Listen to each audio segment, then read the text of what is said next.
G'day and welcome back to another Dbz Dokkan Metal video.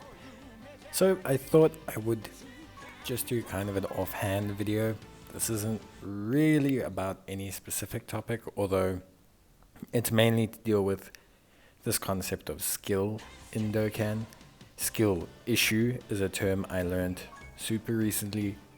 Now being exposed to Dokkan Twitter, I'm seeing a lot of, I guess, what's on Reddit or other Dokkan YouTubers, and I see there's kind of a thread, I guess, or a trend going on about skill issues that people are having.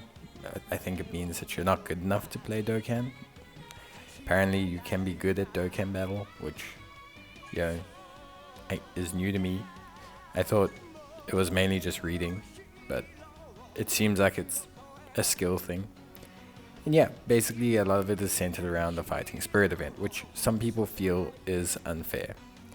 Now, before I talk about skill issue or anything, to address the Fighting Spirit event, I think the Fighting Spirit event is not well designed. I think the event itself is very fun. I think the actual stages, fights, the health, the difficulty is very good. I think the boost of damage that they do to non-category units is unnecessary. I think if they want to do that, they're welcome to, but they could have made it a bit less. I think it does really limit the roster of units that people can use, and I think the boost that they give other units is also just not necessary. You don't need to give boosted damage to other units. Just design your content around the units that you're eligible for the roster to do enough damage. I think the whole category boost thing is just not good. People can swing it however they want, but it's just really kind of pointless. You can limit categories rather. Just rather say you only want movie heroes, and even within that you can just rather limit it to being X amount of movie heroes. I just feel like boosting units and all that just kind of is silly. In terms of like skill issue or skill, there's no skill in Dokkan. Okay, 90% of the skill in Dokkan is pulling on banners that have very good units on them. I'll give you an example. Okay, I've been playing Dokkan for a very long time. I don't spend money on Dokkan. I have a lot of units in my box. A lot of units. I have a lot of rainbow units. I have a big roster of units. When I tackle some of these new events, how many of those older units do you think I can use? How many of those older units do you think I can actively use in the content? Not a lot.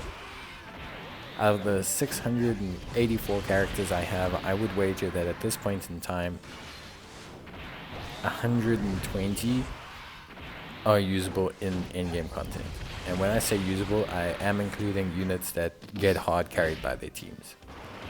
So for example, you could run it with the Bloodlines team and use Int Golden Easy 8 Angel Freezer, who's still very viable, and you can run him in red zone. But even at Rainbow and the levels 10, the rest of the team will be carrying a large portion of that win. He's not really aiding to the win, more so as he's not letting the win down. But he is included in that kind of number of 120 characters that I have in my box. Very similarly, you can look at the construct of Dokkan, and quite frankly, I think, you know, the list of roster units and the newer units that come out and the amount of availability of units that players have is going to determine always how strong an event is. Like, Red Zone is hard, but if Red Zone was beatable by 500 of the 1,000 characters that are in Dokkan, it wouldn't be as hard. Does that make sense? Because Red Zone can only be challenged by units of X amount of ability, it limits the stage, thus creating artificial difficulty. That's how gachas work. You then summon on a new unit and you bring them out. There's no real skill involved. Yes, there are some interesting strategies. For example, there's a requirement to beat the one stage of the Fighting Spirit event within 4 turns. and you can use Piccolo as a nuking option instead of resorting to just straight up using the best units. And there's also, I think, another strategy that involves not using the new best units, but that's not skill. You weren't skillful. All right, let's do this. The guy who came up with that strategy, the very first person to use that strategy, I guess could have the term applied skillful to it. But once someone's come up with one strategy to take on an event, or a unique strategy to take on the event, you are therefore no longer skillful in reapplying that strategy. There's no skill involved. You can watch 1,000 videos on Dokkan about how people take on events. And it's good because it gives people ideas on how to build their team. But once you build the team, once you're in the stage, your ability to read the units, abilities to put them in the right place, I guess could be classified as skill. But 90% of it is down to what you choose before you're going in. Could that be a skill? I guess. But then the real skill comes from understanding the mechanics of the game. Understanding mechanics, can that be classified as a skill? Do I understand this unit's abilities are multiplicative, that applying a support will push their abilities to a much higher level than if I don't supply a support? If that support has the ability to evade and the event disables evasion? There's an understanding of Dokkan which always appeals more to me than the idea that people are skillful at Dokkan. The longer you play Dokkan, more than likely the more skillful you are going to be, in inverted commas, in people's eyes. Because experience and understanding of mechanics is all the skill, in inverted commas, that exists within Dokkan. I only am able to complete new Dokkan events because I open the event, I see how much the enemy hits for, I see what their typings are, and I choose the best units under the best team to take on that typing. Because you cannot seal units, stun units, do half of the mechanics against most of the hard endgame bosses, it comes down to numbers. Do you understand how damage reduction works? Do you understand how raw defense works? Do you understand the type disadvantage multipliers? The extreme to super multipliers? Once you factor all that kind of stuff in, it's relatively easy to then build a team. Generally, 90% of the time, you could actually just build a team by taking the last 5 units that recently got easy aid or summonable for that team. Look at Wicked Bloodlines, for example.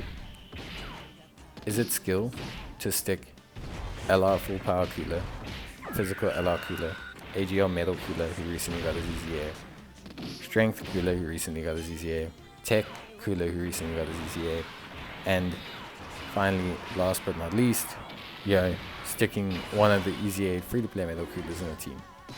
All these units won banners, all of them received easy airs. Are you a rocket scientist for doing this? No. Was it skillful? Not really. That is almost by default the strongest team as well. What you have to then do is look at the event and decide if there's too many int units to really harm your tech ones. To me, knocking people for skill issues seems like a barrier people are creating within the community to disregard issues that exist with new content that comes out. Oh, you couldn't beat this new event like after 100 tries, it must be a skill issue. I did. Meanwhile, belittling the fact that there's 1,000 RNG mechanics or things that are involved. Do I see players that don't understand Dokkan? Yes. Do I see players that are not skillful at Dokkan? No. And that's where I think the confusion is lying. People are trying to take an innate understanding that they've developed over experience and time and trying to apply it like it's some sort of skill barrier. New players don't understand things. Some people still don't understand things. People play this game casually, they play it non-casually. The thing is, a team boost or a category boost or a boost on certain units is something everyone can understand. It's a pay-to-win mechanic. It's a push towards less fair in-game events. Red Zone's much harder than these events. Red Zone, I found harder. Red Zone took me longer. Red Zone took me more attempts. But also Red Zone limited my attempts, thus making it take longer. There's a lot that goes on into these events that artificially inflates the actual difficulty of the events. half the time, if your roster wasn't limited, if you could just choose from the best units in the game, I guarantee you 9 out of 10 players would be able to beat the latest events in Dokkan. And the only person that would fail would be a brand new player. That therefore is not a skill issue. Like, an interesting thing to do would be to say, look at the Fighting Spirit stage, okay, or the Broly event stage, and go look at your top 10 friends, okay, in terms of time and clearance of the stage, and see how many of them use almost identical team builds. If you're all using identical team builds, it is not skill. That's a simple way to put it. If you are all wearing the same football boots, okay, and you're all scoring the exact same goal, are you more skillful than the other player? No. So, I know it's a very kind of weird comparison, but I just feel like there's kind of a common consensus of skill issues, and it's kind of centered around this event. And I'm just finding it very interesting that the community is seemingly making this barrier of, oh, you haven't cleared it, must be because of skill, and completely disregarding that it is a negative thing that's been brought into the game. You look at this list of rosters of units, you know? How many of them are the best performers are brand new units? The AGL LR, the Tech LR, the Strength Piccolo, which is a new banner unit, the Tech Gohan and Krillin, I guess, also a new banner unit. Okay, so 4 of them. The rest, crap. The Wicked Bloodline ones feels a lot fairer because they have a whole bunch of free-to-play options. And when I beat it, I had a majority free-to-play team. That's a good way to do a boost. Forget the damage boost against you. Just run a boost for free-to-play units. If you want to incentivize people to take on an event with certain units, do it for free-to-play units. Give them the boost. Then you don't have to make cracked units that are good at every event, but you can make units that are good at the mid-level events and then elevate them for the endgame events so that players can still give a chance to taking on those events. People will be like, oh, you can use a free-to-play team to beat the event. It must be a skill issue. It's not really about the skill issue. It's about the fact that yes, you can, but it's going to take you like 29 runs.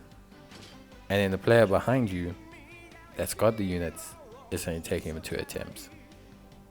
And also the missions are what's the skill issue in inverted commas. Because the missions are the ones that require you to have superior units. It's not just asking you to clear the event, it's asking you to do it in certain conditions. Those conditions mainly being finishing it within a certain time. Something that's not possible with a free-to-play team. So if someone can post a video of someone beating the event in the challenge requirements with a completely free-to-play team, then of course it could definitely be a skill issue. And there are some interesting ways you could possibly work around this. Maybe someone will come up with a nuking guide using free-to-play units. Maybe someone will change things up. It is entirely possible. I'm not rendering the fact that there is some art and yes, indeed, perhaps some skill in selecting your teams. But for people to say skill issue when they don't have exactly the same units, team, construct, RNG and basis upon which to do anything is kind of silly. And I think people use it as a mechanism to divert themselves from having to tackle the question of whether a new game mechanic is fair or not. At least that's my opinion. But I just thought I'd talk about it. I don't know. Found it interesting. You guys can let me know your thoughts down below. And yeah, I just found it interesting. But that's it from me. Bye.